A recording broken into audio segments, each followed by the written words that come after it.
There we go. All right, we are back.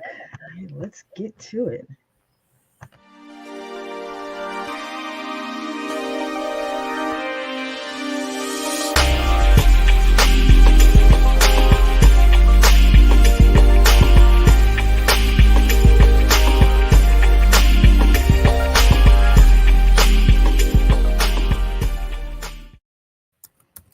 All right, well, welcome back. Welcome. I have brought back out the ultimate career leap. I'm excited to be back. And my very first time going live was December of 2019. Actually, it was New Year's Eve of 2019. And today's guest, Victor Johnson, was my very first guest then. So it seemed only right to have Victor back um, as I kick off the show again. So I'm going to do a little different format this time around. Hopefully, I'll be able to see all the comments that come through. So if we have a little technical issues, we're just going to roll with it. Don't worry, Rod. So, Victor, introduce yourself to the people. Well, first of all, congratulations on your re-emergence. Oh my goodness, you made me feel kind of old. That was December 2019. Holy Yes. cow. Yes. Woo, we out here grinding, lady. We grinding. But so my name is Victor Vonico Johnson. A lot of people just call me Vic. I am a professional speaker. I'm an author. I'm a trainer. I do a lot of financial literacy work, motivational work. I also do youth mentor programs and curriculums around Texas, Georgia, California. I just stay active. I think my primary mission is really leveling up our people and, other marginalized, underserved people. I just love being in position to utilize the resources, education, experiences that I've had from the financial world. I'm now with a bank doing a lot of community outreach, and just really I'm all about seeing us move that needle in the wealth building category and really building something for our families and legacies. So I do that in a multitude of ways through platforms like this, on live stages, through my training programs. And yeah, so I'm here to see what we can come up with today. Well, I'm very happy to have you. And for those of you who are new to me, I am Vacasia J. Niles. I go by VJ, and I am a strategist and coach, and I help people take their ultimate career leap, whether it's finding a new job, getting to the C-suite, starting a business, or changing careers, because I've done those things myself. And so with Victor here today, Victor is my money management guy. And no matter what your next leap is, finances are very important, right? Money's like, when you're looking for your next job, you're looking for the bigger pay or whatever you need financially, to kind of have the stability and the lifestyle that you want. So with that in mind, Victor, like with the economy, a lot of people are kind of feeling certain ways. They're worrying about if their money's in the right area, how to make more money. They're doing more side hustles nowadays. People really want more fulfillment at work, so they're willing to even take a little less money for that. What advice do you give to people who are like, how do I manage this uncertainty? Absolutely. Well, first I want to say, disclaimer, this is educational purposes only, entertainment purposes only, so to speak, because I'm not a certified financial planner. But, I spent a lot of the last 10 years, my wife and I working on rental properties and, building our real estate portfolios that way. Probably 2022, the real estate market, the mortgage market got a real funny. So the rates went up, and that has had a lot of people squeamish about buying real estate. But I still stand by that real estate is one of the primary ways that people can build wealth. I mean, if you have the wherewithal to do so, and even if you got to start small, I just think there's no more proven, consistent growth mechanism out there than watching equity build up through real estate purchases, right? So that's always going to be something that I'm always going to be a proponent of. But sometimes when we see that the economy is fickle and we can't seem to find jobs that are paying or careers that are paying the way that we want, we got to really tighten the screws on the income that we do have, right? And being more disciplined with our budgeting, watching really where every single dollar goes, not just splurging and things like that, but, when we're talking about budgeting, it could be the littlest things. Like you may still have subscriptions out there that are hitting your account every month, and it might feel like $12 that month, but at the end of the year, that's $144 that you could have done something else with, and just little things like that. And if that's happening in 3 or 4 different areas, it can really add up. And I just feel like looking at our current money, whatever your situation is, you got to make sure that you're managing that and keeping an eye on that, because what we monitor grows, what we measure can expand. And so those are 2 pieces off the gate that I could say. Obviously there are other vehicles to grow your money, but we got to deal with some of the basics from time to time. Yes, the basics are important. So many people don't even have the foundation of the basics to think about real estate, or even like how to invest their money. Maybe if you can't afford real estate, maybe it's a REIT that you get, right? And a lot of people don't even know what that is. Yes. So I think that's really good advice. What's a minimum you think people should be at least trying to put to the side? Well, definitely it's going to depend on the market that they're in, right? So what we found strategic, because we never had tons and tons of money to invest with, but we would take like our first investment property, and that was back in 2015. We bought a little bitty house down in San Antonio, Texas. The house was $84,000. We would put $12,000 in renovation into it, and we use what we call hard money lenders at the time.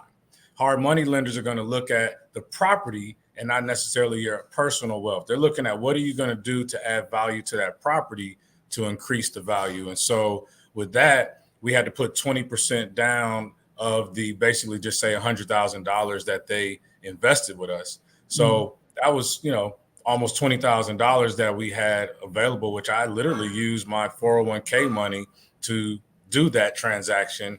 But later on, that property was later sold 2 years later after collecting cash flow on rents and everything. We were able to collect about $35,000 at the closing table. So that house went up from $84,000 to about $135,000 in a 2-year window. So the equity increase in the area, but also the forced improvements that we made to the property. So back to your question, in that scenario, $15,000 to $20,000 would have worked for you. That's not going to really get it for you today in most markets. However, I was at a panel last week, and a young lady is investing in land, just little lots of land, and she's going to tax sales and was able to find some stuff at as low as $1,000, $4,000 for little plots of land. And this was for her, East Texas. But some of those plots, once you own the land, now you can maybe go to a financial institution and see if they'll let you use that land as collateral. So you're not needing as much cash to bring on a transaction, and you can develop and things like that. So it definitely depends on the market. If I was just going to throw a straight number out, I'd say you probably shouldn't start anything less than $50,000 if you're looking at real estate, because between the rates and the closing costs and renovations, you're going to need that capital. Okay, and that makes sense. So for a small business owner who's trying to figure out how they're managing their money, everybody's not to that point where they're not in that feast or famine stage, where they're just flowing. There's a lot of new entrepreneurs, people who are maybe rebranding. So they're in a bit of a famine right now. Yeah. How do we get people out of their famines? How do we help people? I love that question. Thank you, VJ. So from one VJ to the other VJ, the way I would say this is that the new currency really is collaboration.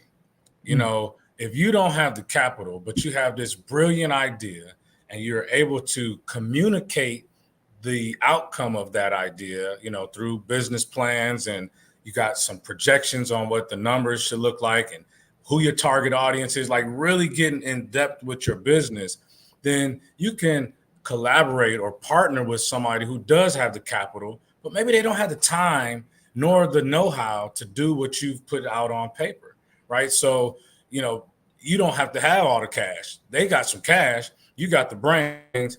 Together, you all come up with a fire idea, and they've got the capital to help get it off the ground. So that could be one way.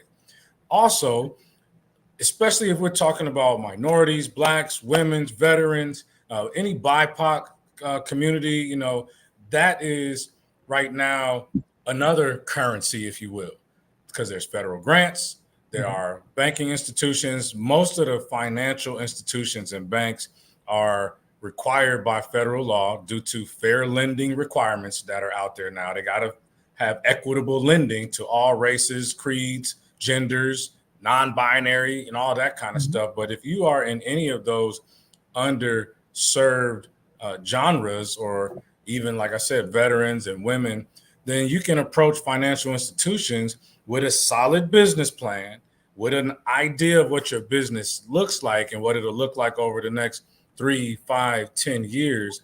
And many times you can get some of the capital that you need through those financial institutions. So rather than thinking in a silo, like you got to do all this by yourself, you got to enlist the help of those that have opposite of what you have. You got the idea, somebody else may have the capital, but you've got to be able to document it clearly and not just have it as a hobby. You got to be really serious about the fact that you want to push that business out there. True. And so when you're thinking about collaboration, it also makes me think about like support, right? And sometimes for business owners, they're looking for support in the wrong places, right? So many people are caught up on like, but my family's not supporting me. They might not be your target audience. Right. Like I have people who always send me like mom stuff. I don't have children. I'm not your target audience, right? Like, I mean, sure, I know people with children, but it depends on the age bracket, right? Sending me stuff for newborns, I'm past the stage of knowing people with newborns. So that's not really helpful, you know, but like for what I do, a lot of my family's retired. They're not looking for help with their careers. They're retired, you know, but building that strong entrepreneurial support system, I think, is so important because that helps you find those collaborations and it gets you to get to the information that you don't have. Right. And like LinkedIn is a great place. So that's how we met. Right. We used LinkedIn, and I don't even remember how we originally connected. It's been so long ago. Right. I don't even remember. I'm not even going to lie. Let's just say the algorithm was favorable. Somehow I post something, you post something, we connected through there, and here we are. So yes. And it's like meeting those entrepreneurs, I think, is so important because sometimes when people are looking for collaborators, you know, you don't know who to trust. But if you're already building that strong entrepreneurial network, it's so much easier to find somebody to collaborate with. It is. And, you know, you have to be comfortable. I hear Steve Harvey say this all the time. You got to get comfortable getting uncomfortable. Go places that you don't normally go. Go to events that are not people that look like you, that are not people that necessarily are even in the same industry as you, right? Because I find a lot of times when I'm out at different networking events, especially now with the bank, and I'm doing a lot of home buyer events and how to access your equity. And, you know, everybody is the same there, right? And you might run into 10 people and they all are graphic design, or they're all, you know, it's like everybody's kind of latched on to what's the cool things. But, you know, stay in your lane, do what's great for you, what you know, and then master that. But take yourself into areas, communities, events, seminars, webinars, like, you know, podcasts, and start consuming information in different places. And you may be the unicorn in that environment. And then you got a bigger attraction to you because, wow, you're doing that and you look like that and you live there. And hey, great idea. Let's get together for coffee and for a one-on-one and talk. We might be able to collaborate. So definitely expand your reach from that perspective and, you know, just see what happens. And that's, I guess, the last piece of that, VJ, is just when you meet people, you have to follow up. Make the call. Don't be afraid to call these people. Like I have a rule now. When I meet somebody, I'm calling within one business day. If you gave me your card, you just gave me authority to reach out to you. And I'm not just sending an email. I'm going to actually make the call while you're still somewhat fresh on their mind and see what happens, you know? So, yeah. Yes. Most people think networking is collecting business cards, right? And this applies for both your career and business. Networking is about building relationships. And the key to it is the follow-up. Yeah. It's reaching out to people. I've gotten so many opportunities to speak and get on stages because I just talked to somebody. Yeah. Right. You know, and it doesn't even always have to be about your topic. Just talk life. Yeah. You know, just connect with people. and you can build such a great network. And I want to add on to what you said about going to other places outside of your norm. Go by yourself too. Don't just go with your buddies and stay together the whole time. Right. I see that too often, and it's like, you guys could have just went to happy hour, right? Like, why did you come to this event if you're just only going to stick to the people you know? Right. You know, like you and your little crew of 3 or 4 people, just go to happy hour, go to brunch. You don't need to come to this event, right? Like, if you're in an event, go work the room. Yes. And Yes. if you're nervous, if you're shy, you're an introvert, or you just hate to network, one of the easiest things to do is pick a color. Now, don't pick a color out of the 128 Crayola box. Stick to that 24 box, right? Yep. Pick Yep. 2 colors, one for men and one for women. So you can be like, I'm talking to any man in a blue tie and any woman in red shoes, There you go. right? Sometimes I use patterns, especially if it's a large event, right? So Yes. smaller events, I'm usually more strategic. But if it's a large event, I'm definitely just gonna pick a color, pick a pattern, and be like, that's what I'm talking to today. You know, Yeah. I'm going to events and be like, all right, so it's polka dots and stripes today. Whoever's in one That's of the brilliant. genres, It really is brilliant, that's what especially I'm for talking to. those folks that are nervous about meeting new people. Just strike up a conversation, and you don't have to go right into the business talk. Just like, hey, so what brings you here today? Oh, did you like these little crab cakes that they had? Just get to Yes. connect with people. Yes. Somebody Yeah. wearing something you like, oh girl, I like them shoes. Where'd you get them shoes? Just something simple. Yes. Like I can't tell you how many people I remember because they've given me good food recommendations.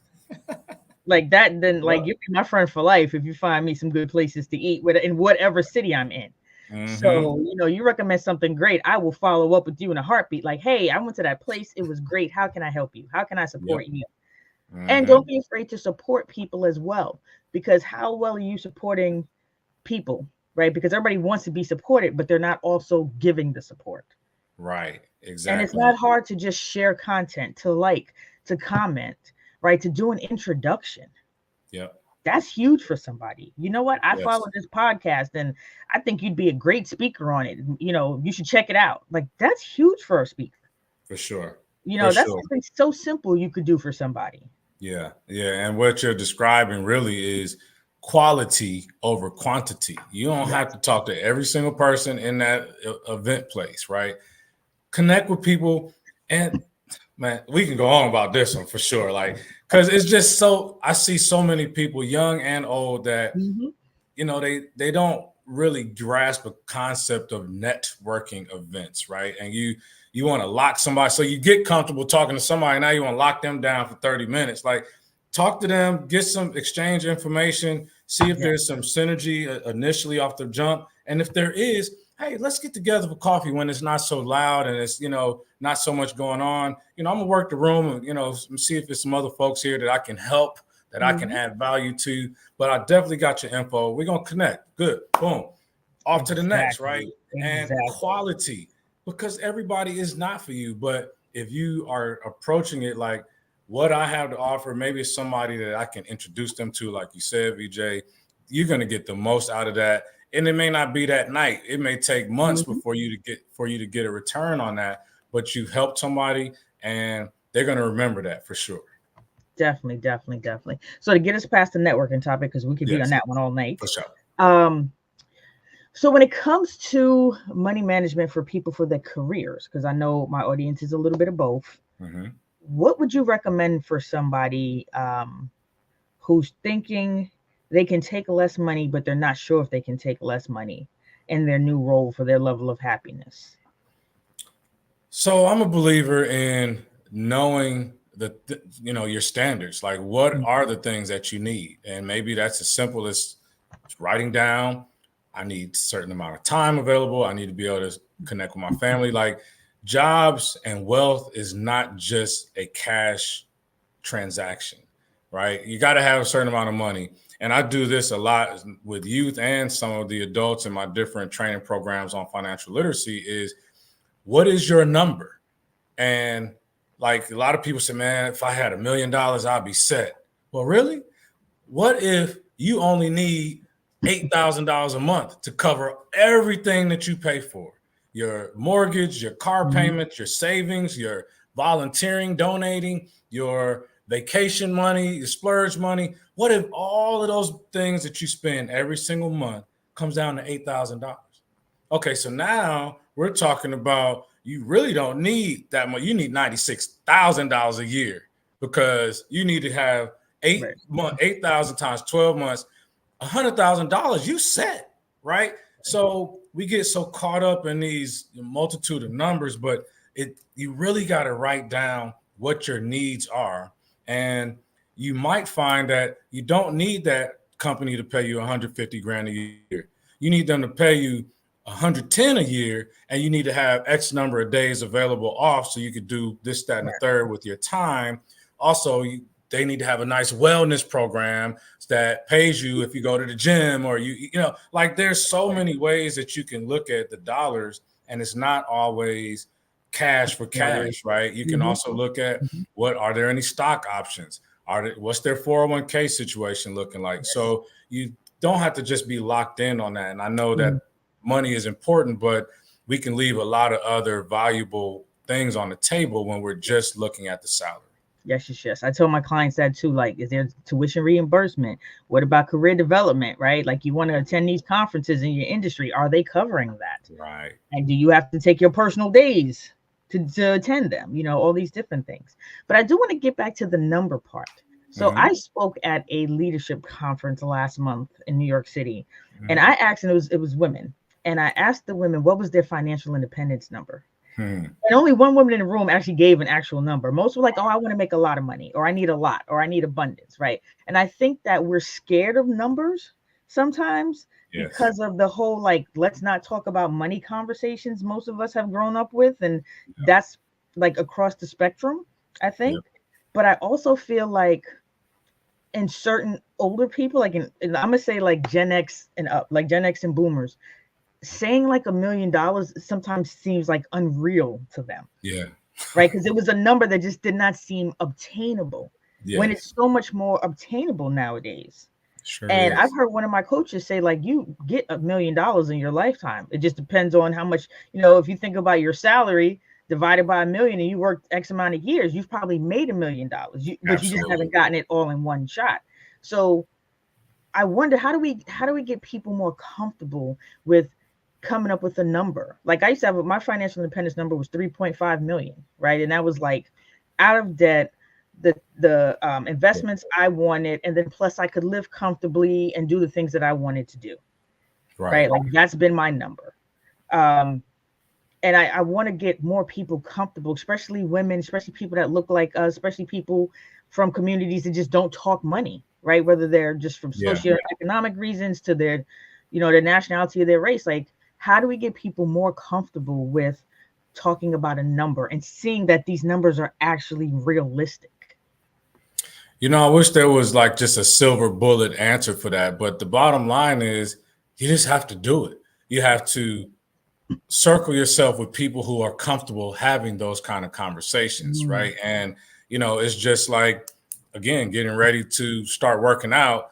I would love to tell you that you can lose weight and build muscles by thinking about it, but you got to actually do it. And you start creating these daily routines around tracking your dollars. One place that I would start with, again, is just take your bank statement. And it's always better if you can print it, because there's a direct correlation to paper and pen and working all your different learning modalities. But printing off your last 3 months bank statement with all your accounts, whatever accounts you have, and literally going through line for line with a highlighter and just highlight the items that you feel are considered wasteful, right? And then slowly make adjustments there. Okay, well, you know what? I noticed that I'm eating out 5 days out the week. Let me just taper that back to 3 days a week. Now you just found $50 a week all of a sudden, and you put that money aside and you just say that money is going to go here. But again, I come back to looking at all of your expenditures, and you don't have to minimize your life per se, but you need to know every single dollar that goes out. If you spend a lot of money getting coffee, you got to add those dollars. It might be $6, $7 this day, but over the month, you didn't spend, $400 or whatever on drinking coffee. So if that's what you got to do and you want to do that, you have to know that number. And there is no secret to, well, if I do this, then I'll start tracking that number. You just have to do the work, and it helps if you have people in your home, get the entire family involved. You know, we talk about this a lot with, you know, couples, is that you got to get the kids involved. Y'all got to sit down at the dinner table, because there are cultures that have done that. As you mentioned, as we were kids, that was grown folks' business. You didn't talk about money when we was coming up in 70s, 80s, whatever generation you came up in. That's just now starting to become normalized. And so if you had it that way and you know that that was the wrong way to go, well, you be the change agent in your household and your family and say, look, kids, let's sit down and talk about this. Mommy and daddy going to have a little tight budget this week because we had this extra bill, you know, and talk through that. But a lot of times we say, no, you can't have them shoes. And the kids, we get scarred by that. It was, well, I can't spend any money because when I was 8, my mom said I couldn't have shoes. And then that girl, you 38 now, you still behaving the same mentality. So yes, you just it's like people with that scarcity mindset, because like I saw it in like some of the boomers I know, because their parents survived the Great Depression, right? That silent generation of not always having enough. So they just stock hoarded things. They became hoarders. And then I saw some boomers I know become hoarders too, because it's like, why do you have a pantry with 18,000 rolls of toilet paper in it? And we're not even talking COVID. We're talking like the 90s. You've already got 18,000 rolls of toilet paper. You were prepared for the zombie apocalypse, and zombies not even a thing right now, right? But it's like that mindset, you know, like, oh, there's scarcity, you know. And then you have some people who get like, okay, but my money's not making money, so something's wrong. And it's like, whoa. Sometimes like we're shifting into all of these different things without even realizing it, and it's affecting so many other things. But I think you're right, you know, bringing the conversation to the table. Me and my guy did that. We're like, all right, we put together like a 6 to 8 week plan of some things, and it's like, all right, you know, he's like, we've been eating out a lot, and especially because of his schedule. So you know, then I'm like, all right, I'm cooking. We're gonna go to the supermarket, we're gonna buy food, and I'm gonna cook, you know. And then I started cooking more. And so for those of you who don't know, I live on the island of Curacao. So, and I'm back and forth between there and New York. But when I'm in Curacao, it's harder to do like meal prep, and you really don't have a pantry. In a lot of places, your kitchen is like a kitchenette, right? It's not always a big kitchen. So storage of your stuff is a problem. So you're at the store like every other day because you just don't have the space for what you want. Which is how I think they get you to eat out all the time, because you're like, ugh. And the store closes at like a certain time. So if you don't get there, or you get there later in the day, there's no bread left. Like it's so many things. But you know, we were like, this is what we're gonna do. We're gonna cut back this, and we set like a daily budget. And I was like, here's the daily into the weekly. So if we have a day that we go over the day budget, because like my birthday was last week. So thank you. So it's like, you know, we're gonna go over the budget for the day, you know, because we had dinner plans with some friends. So it's like, but here's still within the week's budget. And that was okay, because then we didn't like go out to eat before my birthday. So when my birthday hit, we were fine, you know, so we made up for it. But I think that's a really, really great idea. And if anybody has any comments or any questions, please feel free to leave them. I've been trying to look through all the platforms to see if I'm seeing anything, because I'm not sure I can see all of the comments from this end.